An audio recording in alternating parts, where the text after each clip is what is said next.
703. Ms. Bowman is present today.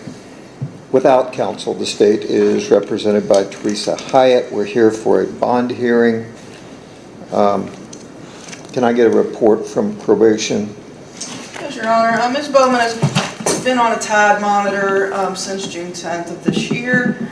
She was placed on a TAD monitor after she was referred from county court bound over to our court for 2 counts of assault, 2 counts of obstructing official business, and 2 counts of resisting arrest. During her time on monitor, she has been fully compliant, no issues with drug testing, no confirmed alcohol events on her monitor, and to this day she has been compliant. Okay, anything from the state?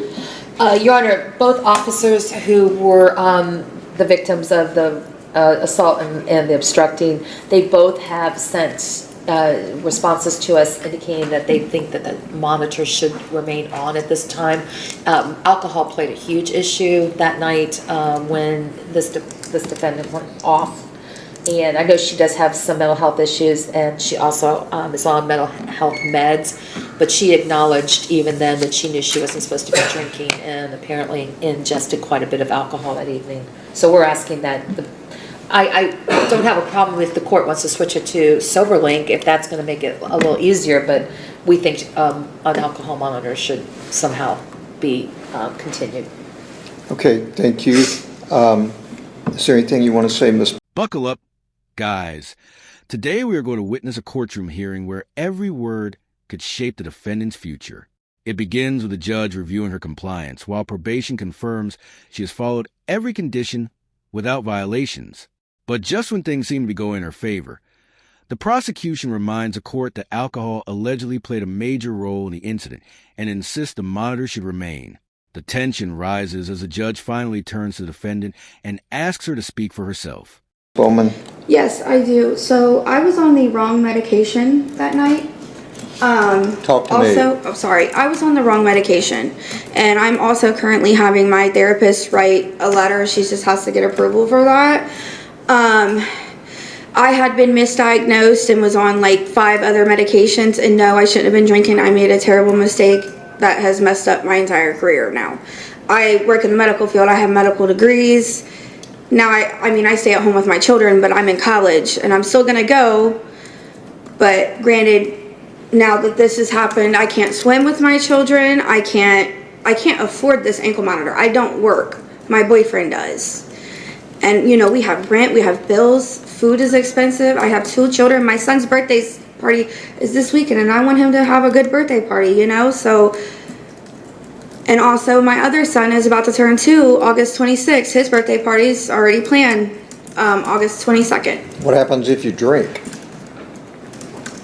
That was just a one-time occasion. That's the only time that's ever happened to me. I don't drink. I don't, have a problem with it. It was just the alcohol on top of being manic. And might I mention, so I'm actually I'm a victim in a crime. I was sexually assaulted and abused very badly, and I went to jail actually on the abuser's birthday, and I had the court date through Butler County. You can speak to them if you'd like to, but the prosecutor, her name is Lindsay. I spoke with them, and they are waiting until I get off this monitor and stuff so I can move forward with getting my abuser in jail, because that's also plays a huge role in why I drank that night and everything, because what that guy did to me was, what that guy did to me was really messed up, and yeah, and also I can't afford it, and I can't swim. It's embarrassing. I start college soon. I genuinely am sorry that this happened. I didn't mean to do that. I literally didn't know what I was doing at that point, genuinely. But I show remorse to the officers because I don't know what I did. I feel bad. I know I'm guilty. I take accountability. I beat myself up over it every day, but I'm in therapy. I'm working on it.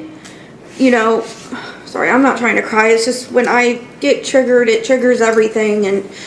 But the medication that I was on played a huge role in it, and I was super manic. Okay, let me interrupt you. Okay. I'm listening to what you say. You don't... All right, guys, this is where the hearing takes an emotional turn. The defendant openly admits she made a terrible mistake, but argues that incorrect medication, a manic episode, and personal trauma pushed her into the situation. She speaks about losing career opportunities, struggling financially, raising 2 children, and dealing with an alleged sexual assault that she says shattered her life. Whether the court accepts these explanations or not, her emotional plea becomes a defining moment before the judge decides her fate. June 3rd. June 3rd, so this is, well, I'm going to see if I can solve some of the problems here. One is we're going to switch you to a sober link, which is, do you know what a sober link is? No.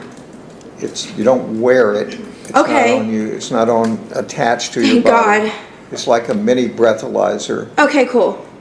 and you blow into this 5 or 6 times a day at specific times.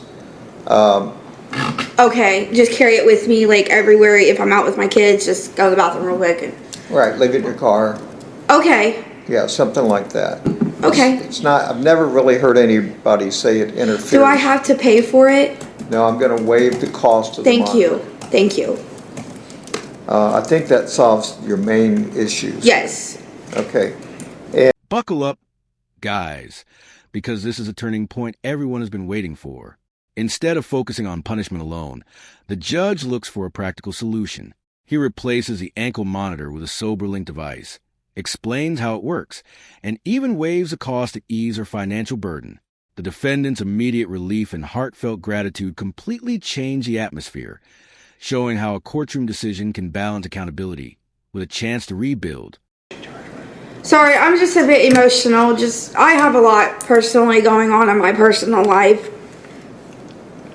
And talking about, I'm angry that I did that. Very angry because, for one, I messed up my career. I was away from my children for an entire week. It's caused me financial troubles. It's causing my relationship troubles. Because, we're fighting over money.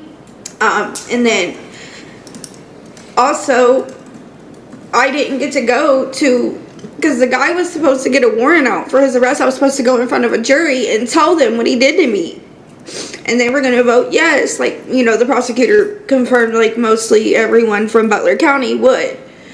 If they didn't, they'd be out of their mind. But it's just, that really just aggravates me so badly because he's just still out there walking. And I know this really has nothing to do with this, but that's a huge reason why I was drunk that night, because it was coming up. Do you see a counselor? Yes, I'm in therapy. I've been in therapy for a year. Okay, you can tell them all about this, and they're more equipped to be able to respond than me. I just have the case involving the police officers. No, I know. I'm just Okay. trying to explain to you why the alcohol was involved. I just made a bad judgment call, and I didn't know what I was doing. Well, the best thing you can do is not do it again. Exactly.